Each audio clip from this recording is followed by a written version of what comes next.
আমলকে বলে জেনে শুনে শেষ করতে পারবো না। কারণ কি? কারণ হলো আম্মাজান আয়েশা সিদ্দিকা রাদিয়াল্লাহু তাআলা আনহার কাছে সাহাবায়ে কেরাম জিজ্ঞেস করলেন, মা, আমরা তো রাসূলের বাইরের আমলটা দেখি এবং জানি, ভেতরে কোনো গোপন আমল থাকলে আমাদেরকে বলেন, আমরা আমলটা করে নবীর সঙ্গে জান্নাতি হয়ে যাব। আম্মাজান আয়েশা সিদ্দিকা বললেন, ও সাহাবীরা, তোমরা কি কোরআন শরীফ পড়ো না? কানা খুলুকুহুল কোরআন, আমার রাসূলের চরিত্রটাই হলো এই 30 পারা কোরআন শরীফ। সুবহানাল্লাহ। যার চরিত্র 30 পারা কোরআন, প্র্যাকটিক্যাল কোরআন, তার চরিত্র বলে শুনে আমরা শেষ করতে পারবো না। দেখুন, আমেরিকার একজন গোড়া খ্রিস্টান, একেবারে জাতি খ্রিস্টান, একজন বড় মানের শিক্ষিত, বড় মানের সাহিত্যিক, পণ্ডিত, দার্শনিক, লোকটার নাম হলো মাইকেল এইচ হার্ট। আপনারা বলেন মাইকেল এইচ হার্ট। এই লোকটা দীর্ঘদিন পর্যন্ত পড়াশোনা করে, গবেষণা করে, যাচাই বাছাই করে 100 জন মহামনীষীর জীবনী একটা বইতে লিখছে। এই বইটার নাম দিছে 300। কি নামটা বাবা? 300 মানে 100। তার মানে উনি বুঝাইছেন এই বইটার মধ্যে 100 জন মহামনীষীর জীবনী আছে। আপনারা অবাক হবেন, 100 জন মহামনীষীর জীবনী লিখতে গিয়া 1 নম্বরে যীশু খ্রিস্টের জীবনী লেখে নাই, অন্য কারোর জীবনী লেখে নাই, গৌতম বুদ্ধের জীবনী লেখে নাই, বিজ্ঞানী নিউটনের জীবনী লেখে নাই। 1 নম্বরে লেখছে মুহাম্মদুর রাসূলুল্লাহ সাল্লাল্লাহু আলাইহি ওয়াসাল্লাম। আমার বন্ধুরা, মাইকেল এইচ হার্ট ভূমিকার মধ্যে একটা উজ্জ্বল প্রশ্নের জবাব দিয়ে গেলেন। মাইকেল এইচ হার্ট বলে গেলেন, দুনিয়ার মানুষেরা, আমি 300 বইটার মধ্যে 1 নম্বরে মুহাম্মদুর রাসূলুল্লাহর জীবনটা লিখলাম। তোমরা বইটা পড়তে গিয়া তোমাদের মনে প্রশ্ন হতে পারে, আমি একজন বুড়া খ্রিস্টান হইয়া মুসলমানদের নবীর জীবনটা 1 নম্বরে কেন লিখলাম? আমি আগে জবাব দিয়া গেলাম, আমি দীর্ঘদিন পড়াশোনা করে, গবেষণা করে লিখলাম।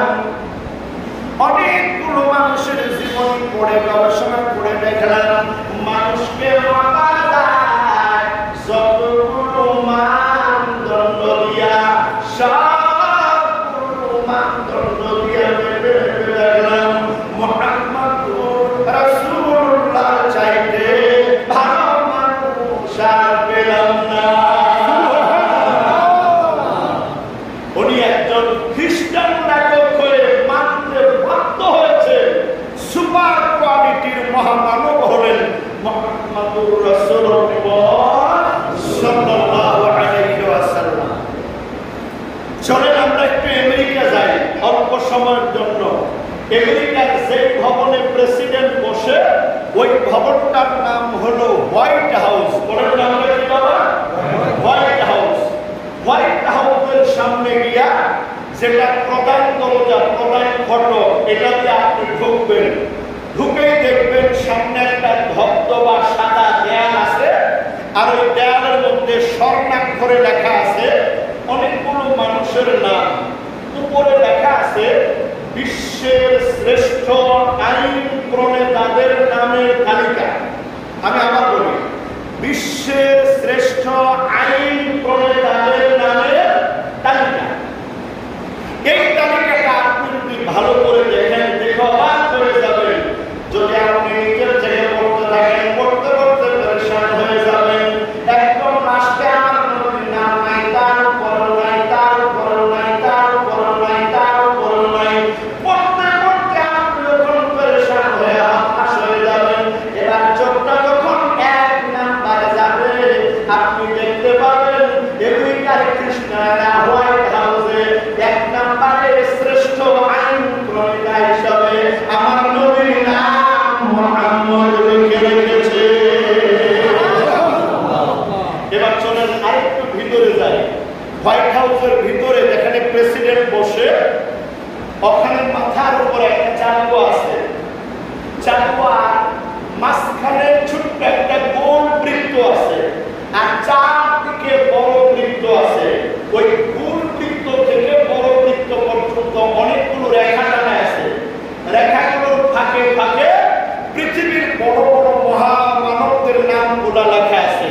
আমেরিকার সাবেক প্রেসিডেন্ট, বড় বড় বিজ্ঞানী দার্শনিকদের নামগুলো লেখা আছে।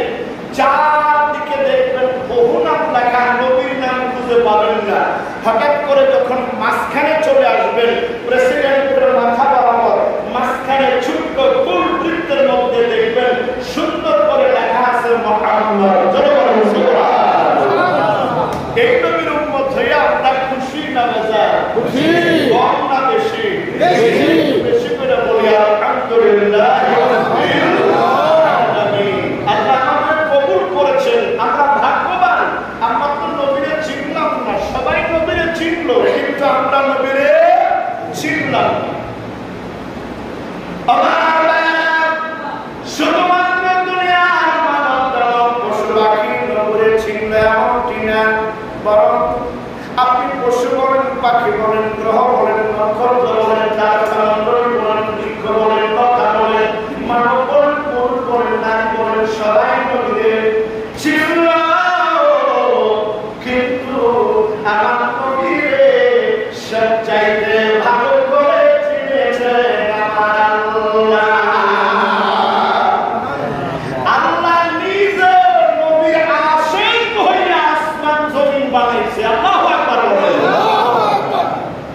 আমার নবী দুনিয়াতে আসবেন, এই পরিকল্পনা যদি আল্লাহর না থাকতো, আল্লাহ আসমানও বানাইতেন না, জমিনও বানাইতেন না, মানব দানব পশু পাখি চন্দ্র সূর্য গ্রহ নক্ষত্র আল্লাহ কিছু বানাইতেন না।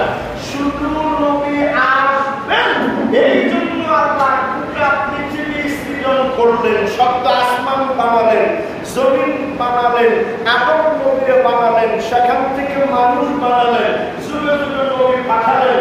আমার নবী আসবে, এই পরিবেশটা তৈরি করার জন্য আল্লাহ হাজার হাজার বছর অতিক্রম করলেন। শুধুমাত্র উনি আসবেন, এই জন্য পরিবেশ তৈরি করে আখেরি জামানায় মক্কা নগরে সম্ভ্রান্ত কুরাইশ বংশে আমার রাসূলকে আল্লাহ পৃথিবীর মুখে পাঠিয়ে দিলেন। রব্বুল আলামিন বলেন, ওয়া মা আরসালনাকা ইল্লা রাহমাতান লিল আলামিন। আল্লাহ রাব্বুল আলামিন বলেন, গোটা পৃথিবীর মানব মণ্ডলীর জন্য রহমত বানায়া, দয়ার সাগর বানায়া, প্রেমের সাগর বানায়া আমি আমার বন্ধুরে দিলাম দুনিয়ায় পাঠাইয়া।